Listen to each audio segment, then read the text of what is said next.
بسم اللہ الرحمن الرحیم۔ فوائد مکیہ کا تیسرا باب ہے، دوسری فصل ہے مد کے بیان میں، سبق نمبر 5 میں خوش آمدید۔ آج کے سبق کے اندر ہم مد اصلی اور مد فری کے بارے میں پڑھیں گے۔ دیکھیں، مد کا لغوی معنی ہے لمبا کرنا، کھینچنا۔ قرآن مجید میں بھی آتا ہے وَيَمُدُّهُمْ فِي طُغْيَانِهِمْ يَعْمَهُونَ، یہ اسی لمبا کرنے اور کھینچنے کے معنی کے اندر استعمال کیا گیا ہے۔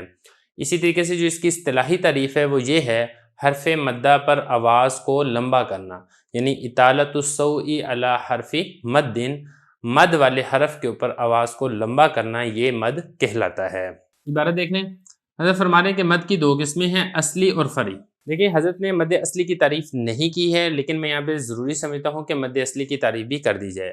حروف مدہ کو ان کی اصلی اور ذاتی مقدار کے مطابق پڑھنا اور وہ کسی سبب کے اوپر موقوف نہ ہو، اس کو مد اصلی کہا جاتا ہے۔ جیسا کہ میں نے یہاں پہ کچھ مثالیں بھی لکھی ہیں تاکہ بات سمجھنی آسان ہو جائے۔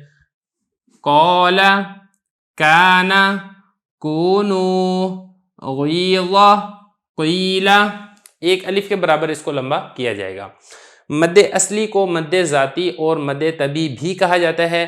مد ذاتی کیوں کہا جاتا ہے؟ وہ اس لیے کہا جاتا ہے کہ یہ حروف مدہ کی ذات کو برقرار رکھنے والا مد ہے، یعنی سلیم الطبع آدمی کی فطرت کے مطابق یہ حرف کے اوپر لمبا کیا جاتا ہے۔ اس کی طبیعت کا تقاضا یہ ہوتا ہے کہ اس میں کسی قسم کی کمی بیشی نہ کی جائے۔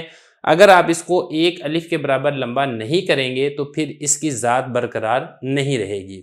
اب یہ جو مد اصلی ہے، اس کا ثبوت حدیث نبوی صلی اللہ علیہ وسلم سے بھی ہوتا ہے۔ حضرت قتادہ رضی اللہ عنہ ارشاد فرماتے ہیں کہ میں نے حضرت انس بن مالک رضی اللہ عنہ سے نبی کریم صلی اللہ علیہ وسلم کی تلاوت کے متعلق دریافت کیا تو حضرت انس بن مالک رضی اللہ عنہ نے ارشاد فرمایا، کانا یمد مدن، یعنی آپ صلی اللہ علیہ وسلم مد کی جگہ مد کیا کرتے تھے۔ اور ایک اور روایت میں ہے، کانت مدن ثم قرأ بسم اللہ الرحمن الرحیم یمد بسم اللہ و یمد بالرحمن و یمد بالرحیم، یعنی آپ صلی اللہ علیہ وسلم مد کے ساتھ تلاوت فرماتے تھے۔ چنانچہ حضرت انس رضی اللہ عنہ نے بسم اللہ پڑھ کر سنائی اور اللہ، الرحمن اور الرحیم، ان تینوں جگہ پر الف اور یا کے اوپر مد کیا ہے۔ اس مد کو مد اصلی کہا جاتا ہے، اور یہ جو مد ہے یہ ایک الف کے برابر کیا جاتا ہے۔ اب یہ کیا کہاں پر جائے گا؟ وہ حضرت فرما رہے ہیں کہ دیکھیں، مد اصلی اس کو کہتے ہیں کہ حروف مدہ کے بعد سکون بھی نہیں ہونا چاہیے اور حمزہ بھی نہیں ہونا چاہیے، تو وہاں پر آپ اس کو مد اصلی یعنی ایک الف کے برابر لمبا کریں گے۔ جیسا کہ مثالیں یہاں پہ اگر آپ غور کریں گے، اس کے بعد لام پر سکون نہیں آپ نے کرنا۔ اگر آپ یہاں پہ سکون کر دیں گے تو پھر اس کو ایک الف کے برابر لمبا نہیں کیا جائے گا بلکہ زیادہ لمبا کیا جائے گا، تو سکون بھی نہیں ہونا چاہیے اور نہ ہی حمزہ ہونا چاہیے۔ اس کے بعد اب آگے مد فری کی تعریف دیکھیں۔ مد فری کے بارے میں حضرت فرما رہے ہیں کہ اس کو کہتے ہیں کہ حروف مدہ کے بعد سکون یا حمزہ ہو، تو یہ مد اصلی کے بالکل الٹ اور برعکس ہوگا۔ دیکھیں، مد فری کی تعریف کیا ہے؟ حرف مدہ کو اس کی ذاتی اور اصلی مقدار سے بڑھا کر پڑھنا جو کسی سبب کے اوپر موقوف ہوتا ہے، اس کو مد فری کہا جاتا ہے۔ اب یہاں پہ سوال ہی پیدا ہوتا ہے کہ اس کو مد فری کہتے کیوں ہیں؟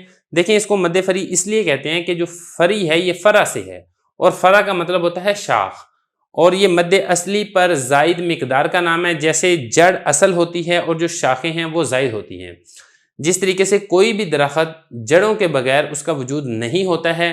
البتہ بعض درختوں کی شاخیں ہوتی ہیں، بعض درختوں کی شاخیں نہیں ہوتی ہیں۔ جو مد اصلی ہے وہ بمنزلہ جڑ کے ہے، اس لیے اس کو پہلے ذکر کیا ہے، کیونکہ جڑ کے بغیر شاخ کا وجود ممکن نہیں ہے۔ تو جہاں کہیں بھی مد فری ہوگا وہاں پر مد اصلی کا ہونا لازمی ہے، لیکن یہ ضروری نہیں ہے کہ جہاں پر مد اصلی ہوگا وہاں پر مد فری بھی ہوگا۔ یہ تو ہوگی مد اصلی اور مد فری کی تعریف۔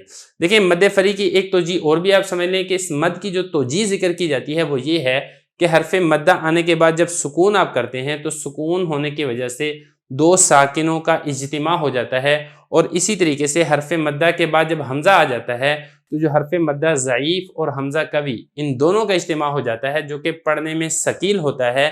تو اس ثقل کو دور کرنے کے لیے مد سے مدد لی جاتی ہے، جس کی وجہ سے یہاں پر جو ایک مد کی مقدار ہوتی ہے ایک الف، اس سے بڑھا کر لمبا کر کے اس کو ادا کیا جاتا ہے۔ تو یہ فرما رہے ہیں کہ مد فری اس کو کہتے ہیں کہ حروف مدہ کے بعد سکون یا حمزہ ہو۔ اب اگلے سبق کے اندر انشاءاللہ جو مد فری کی جو اقسام ہیں ہم انشاءاللہ اس کے بارے میں پڑھیں گے۔